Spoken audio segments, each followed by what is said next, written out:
Well, a fine good afternoon, everyone. This is Patricia, and I am traveling for history. I'm in Burlington, Vermont today, and you may recognize where I am. I'm back here again at Lakeview Cemetery.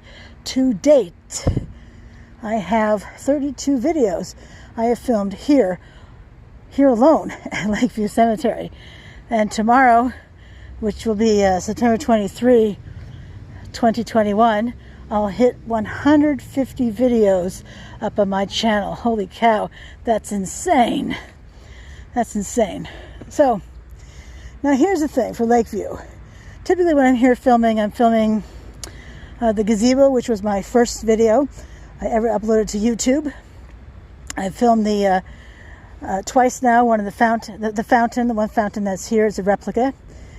The cremation garden, which was the site of the largest fountain. The fountain remains of the third fountain. Lakeview had 3 fountains. I have filmed the wrecked mausoleum, the one where the doors are tipping in up top. Not to mention a plethora of people from benefactors, the Howards, Louisa and her brother John, to Medal of Honor recipients whose exploits surely should be in films. Now, today's video, or this series that I'll be producing, was a request. Someone asked me to do a stroll of Lakeview Cemetery. So this was actually a request from a friend. So this is my 4th request, and it's really fun to be able to fulfill them. Although this one did take a while, so I do apologize to my friend who's waited a while for this. A couple of things before I get started. As I just stand here, the breeze is beautiful today. The upside of your not being here with me is you don't have to walk it. There are 7 miles of paths here, and I'm not walking all 7 miles today. That's just not happening. But I'll come back and film some more parts of the place, and so you get a better idea of what Lakeview looks like. But the downside of not being here is you cannot smell the scent of fresh cut grass. Oh, it's my favorite scent in nature, hands down. Hands down. I do love the scent of lilacs, but it's a fleeting scent, isn't it, now in spring? But the fresh cut grass scent, oh my gosh. Clearly they have just cut the grass here, and oh, lucky day. All right, so that's one thing. So I already did thank this person, but I'll go ahead and thank him here. I'm not going to name his name, but you may have noticed if you look at Facebook or my website or what's the other place? Instagram, probably Twitter. It's not specifically on Twitter though. It's specifically in the other places I've named. There is an icon that says "Buy me a coffee." And it's buymeacoffee.com. It's a way to help support my channel, help support me. And someone actually did the other day. Huge thank you. Huge thank you to him. He knows who he is.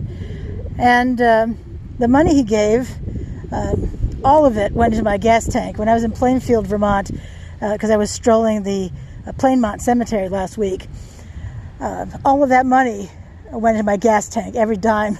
It cost $30 to fill up, and I found a relatively inexpensive price down in Montpelier to fill up my gas tank. So if you feel so moved, you can help support my channel by buying me a coffee. Or, well, a book. I think I call it a book, but the site is buymeacoffee.com. And I'm traveling for history. So if you just click through, you can just click through and get there. That's one thing. The other thing is that although yesterday was a beautiful day, I did not go out to film, and I should have, except that wasn't really feeling up to it. And today, not feeling up to it either. But if I don't film today, I'll not have anything but pictures that I turn into a video for you, and I'd just as soon not do that. I have fibromyalgia, and I have to say, I think this is a flare-up of exhaustion. So we'll see where this goes. We'll see how much I filmed today. Anyway, for my friend who requested a stroll of Lakeview Cemetery, let's get to it. Now, when driving in, it's one way to drive in and drive out, but the paths themselves, once you get down here, are not they're not one way. There's usually a place to pull over to the side to allow a larger vehicle to get by. My car, you've seen my car in a variety of videos. My car is a fairly large car. So one would drive in this path right here. So this would be turning to the right when you pull in, and then down the hill here. This house here used to be the caretaker's house. It's now an office for the cemetery. You can buy plots here still. This is one of the 3 municipal cemeteries in Burlington. Greenmount is the oldest. I've already offered a stroll of that. That's one on Colchester Avenue where the Ethan Allen Monument is located. There is the Elmwood Avenue Cemetery. I haven't been there in quite a few years, but I'll be borrowing a key because it's always locked. So I'll be borrowing a key to be able to stroll that one with you. There are some really interesting, notable Burlingtonians buried there. I can highly wait to share their stories with you. And then there's this one here. This is the only one of the 3 that's still allowing burials, though. The other 2 are closed to new burials unless you already own a family plot and there's room in it. Now when you drive down, you can see these stones here, and go ahead and start walking down the hill. I'm sure you'll recognize a variety of the headstones as I continue the stroll. Now my strolls do usually consist of reading a few headstones to you. I do love the fact that this place is paved.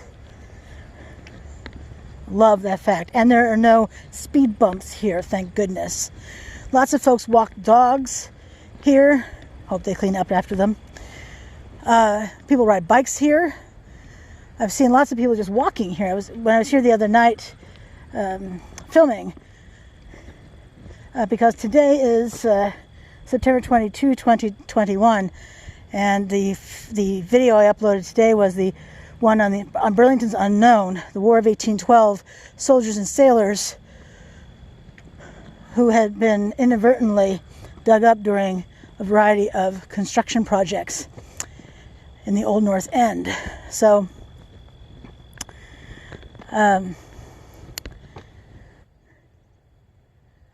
I was here the other day, I was filming. Lost my train of thought where I was going with that.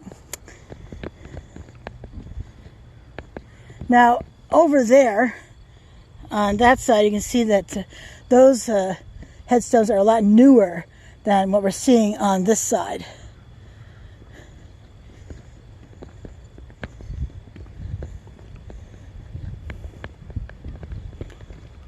Wow, 2 flags over here. Typically, when we see flags, we're talking about military people, but that's not always the case. Could be dignitaries, ambassadors, politicians.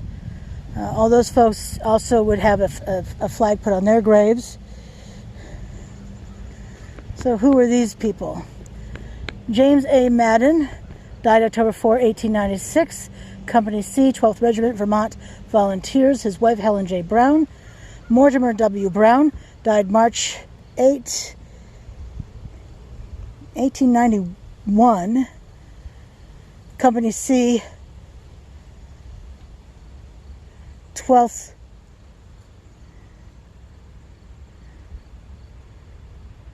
U.S. Infantry. Nathan M. Brown died July 22, 1897. Well, two of these men, and both served in Company C.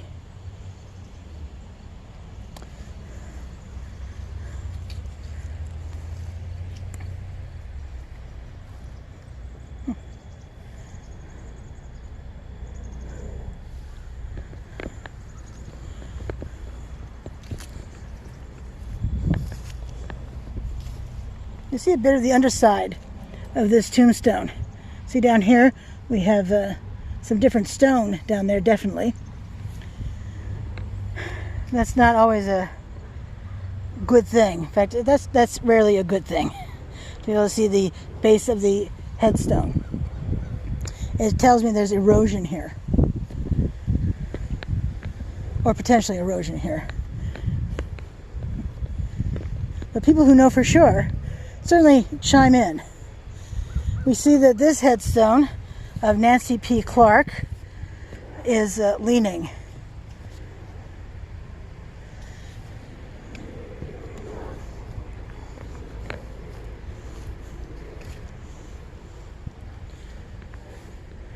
Ladies Auxiliary. I've seen this quite a bit recently, these Ladies Auxiliary graves with these particular markers.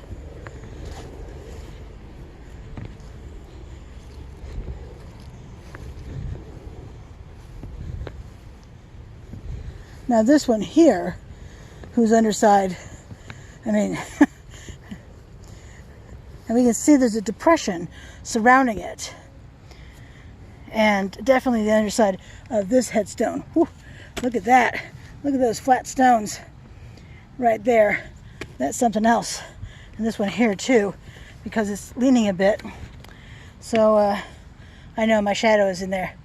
So sorry, I can't control the sun. Position of the sun.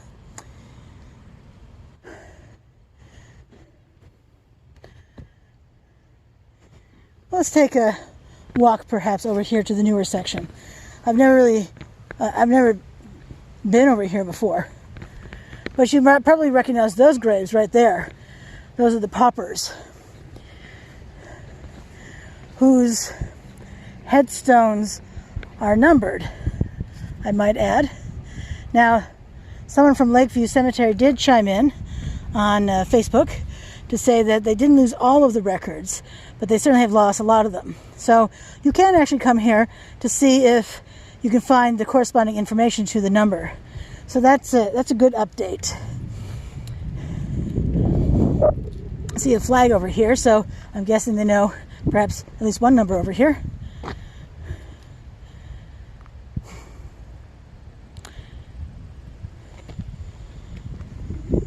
In case you're wondering about the weather, by the way, 77 degrees Fahrenheit and humid. Oh, it's so humid today.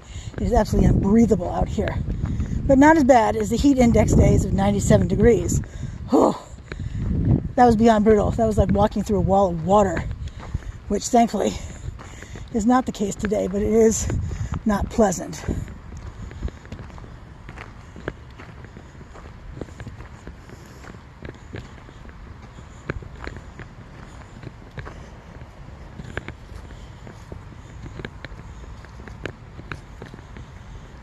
Do see some stones over here that have military markers on them, so I do like to visit those graves in particular.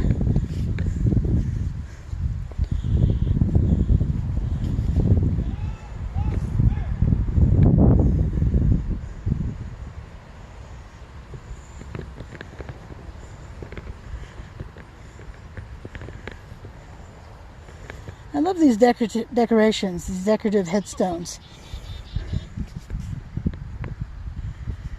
on Michael J. Evans, who died in 97. Pretty young though, 40, 41. That's pretty young. Ooh, Little Joe, 1955, 1956.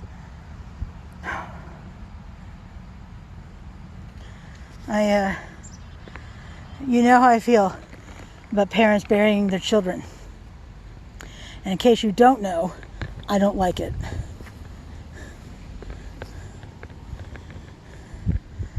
Raymond R. George, September 14, 1995. From Earth to Heaven, A Bridge of Memories.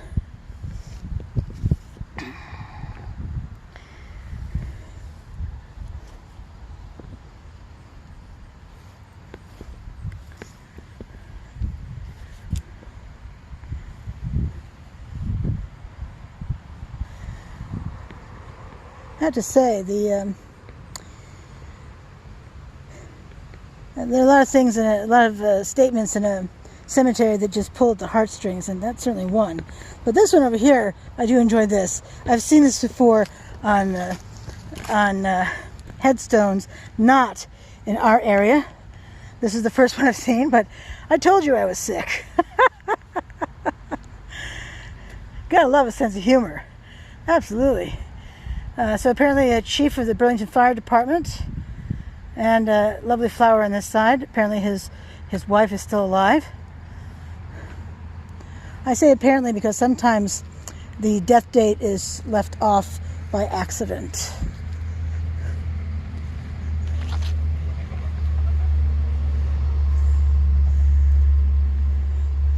William Paul Giro, U.S. Army, Vietnam, August 2947 to October 2393. Dirty Little Billy on a run.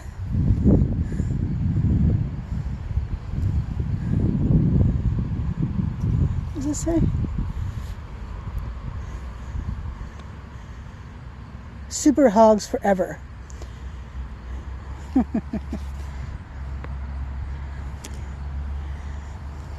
I thought it said something else, to be honest. It took me a little bit to figure that word out.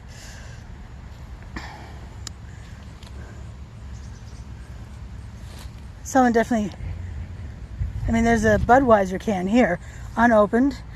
This is the second time I have seen an unopened beer can at a grave. It's fairly sun-faded. I mean, you can still read it, but it is fairly sun-faded.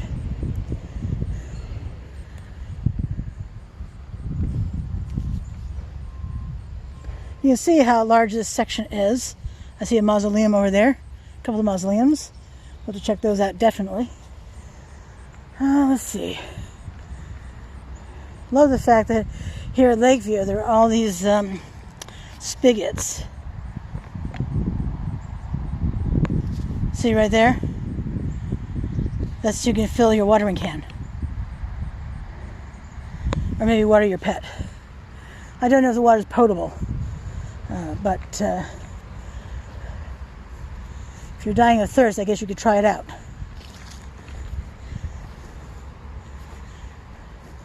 Donald Robert Grattan, Seaman 1, U.S. Navy, World War II, July 2, 1926 to January 15, 1993.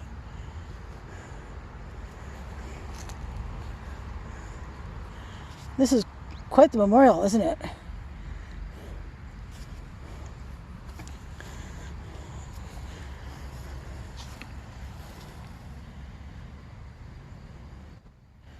Arthur Meter Devoid, Vermont, private first class, 1901, engineer, AVNBN, I don't know what those stand for, in Korea, February 7, 1933 to June 13, 1963. And then back here we have Fred Adolphus Delage, Vermont, private, 5th Company, 101 Ammo, TN. I should know what that stands for. I don't know. World War I, March 14, 1887 to May 9, 1963. And that's a new, this bronze marker on the side here says World War U.S. veteran.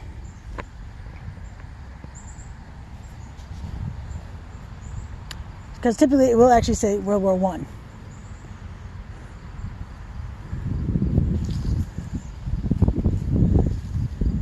These flowers are beautiful, aren't they? I mean, they're really just lovely. And that person died in 1963. And this person on the other side died in 1962. And yet, I mean, clearly these flowers could have been planted that long ago, but it looks so well cared for. I wonder if it's someone's grandparents.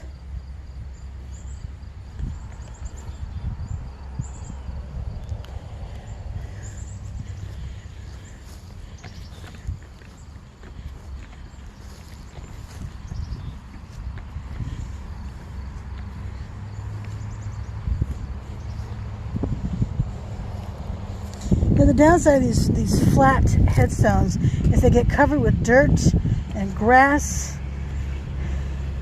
I understand they're easy to mow over, not when you have headstones beside it, of course, but they're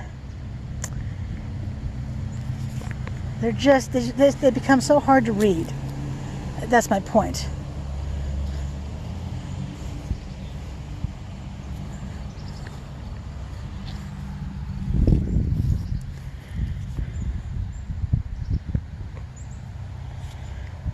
Peter David Boehm, Specialist 4, U.S. Army, Vietnam, January 27, 1946 to September 14, 2020.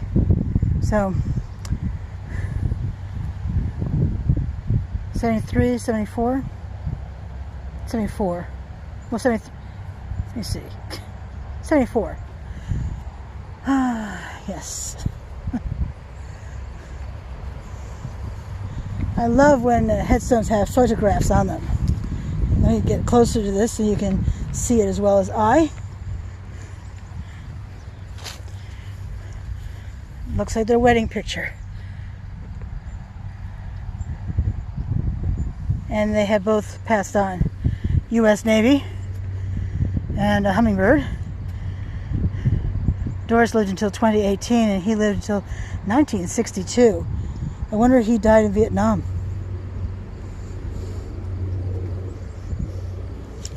Does it tell us on here?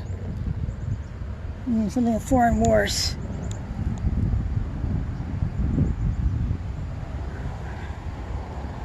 I'm sure it says veteran of foreign wars.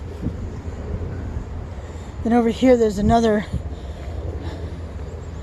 interesting plaque. What does it say?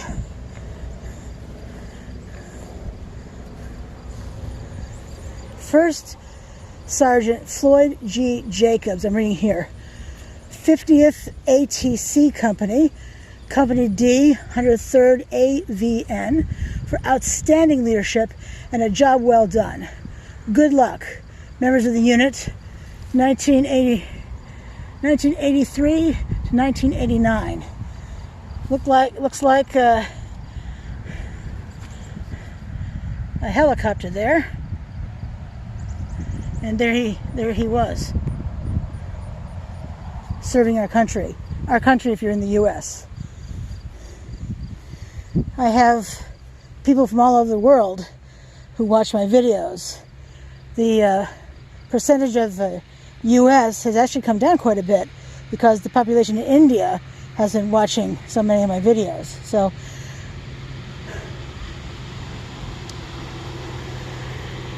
to everyone who's been watching my videos, thank you.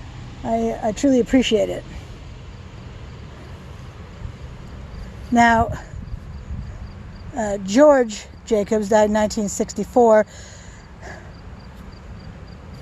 He was born in 1894, so that puts him at 69 or 70.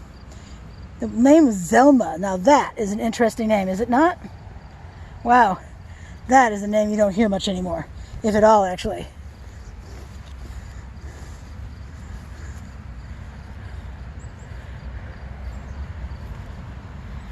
Wow. Charles O. Smith Sr., Vermont, Sadler 101st Ammunition Train, World War I, May 8, 1892 to September 29, 1960. Wow. That is amazing. Amazing.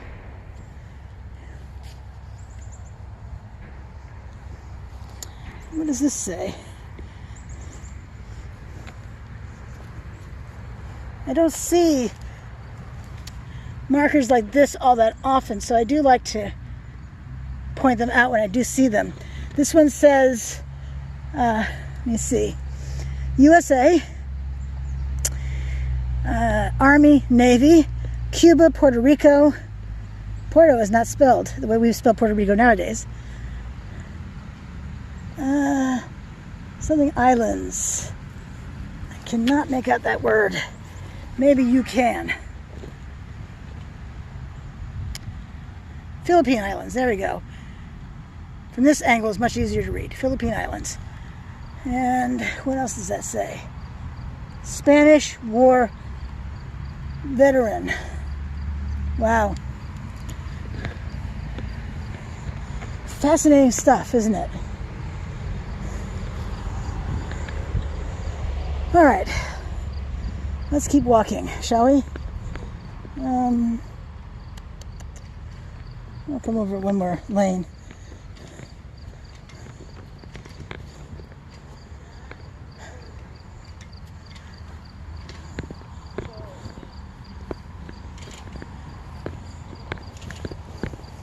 Now, if you're going to walk on the grass, be advised that it is pitted. At least it is here. And I don't feel like I'm going to fall, but it is uneven.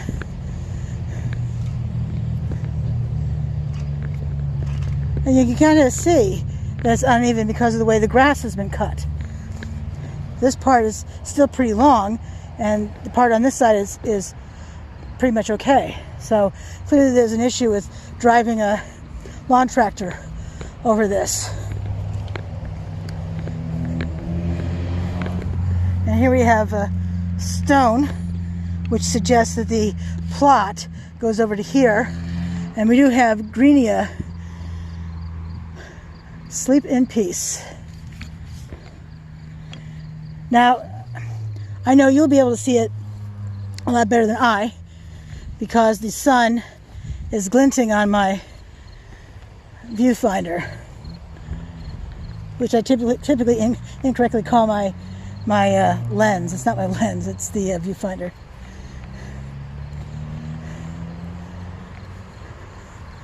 Raymond E. Weed, Vermont. Private 1881 service unit, World War II, September 2, 1906 to April 9, 1953. So he lived until the beginning of the Korean War, or Korean conflict, I suppose.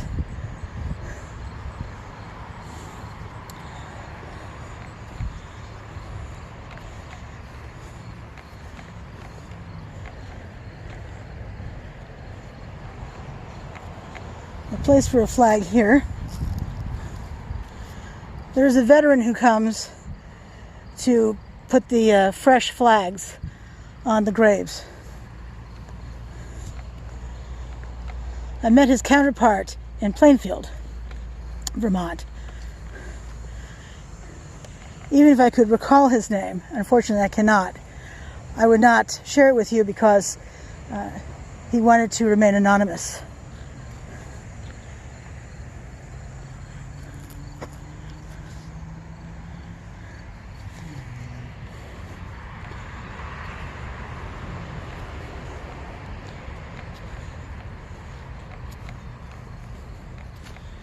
Here's an interesting looking headstone with the urn in the center. Anna Norris and then Paul M. Brocalis.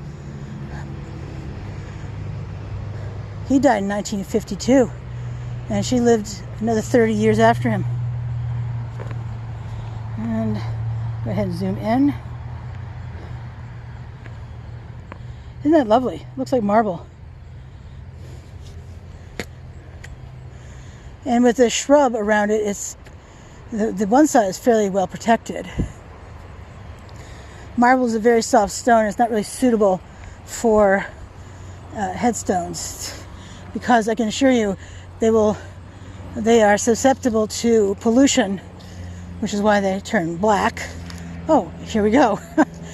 Case in point. And they break easily. They become unreadable.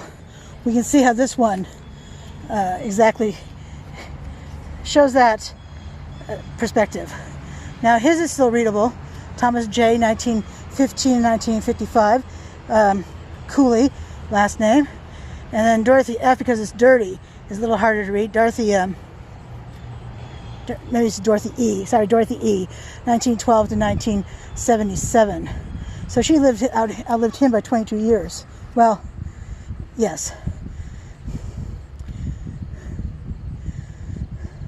She was born a little earlier than he was, too.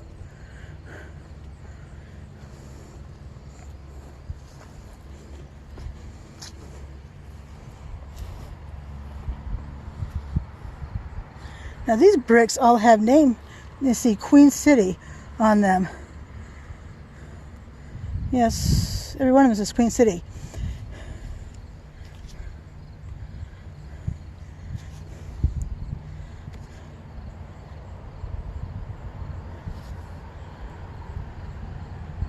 Now this guy was First Sergeant Company K, USA. He died in 54, which would put him at 45 or 46. He could have been an officer during Korea, but my guess is he served during World War II. But I don't know. And there's no flag on his grave. Not all of them do get flags for whatever reason. Could just be an oversight. I couldn't tell you. I don't know. Wow, look at this one over here.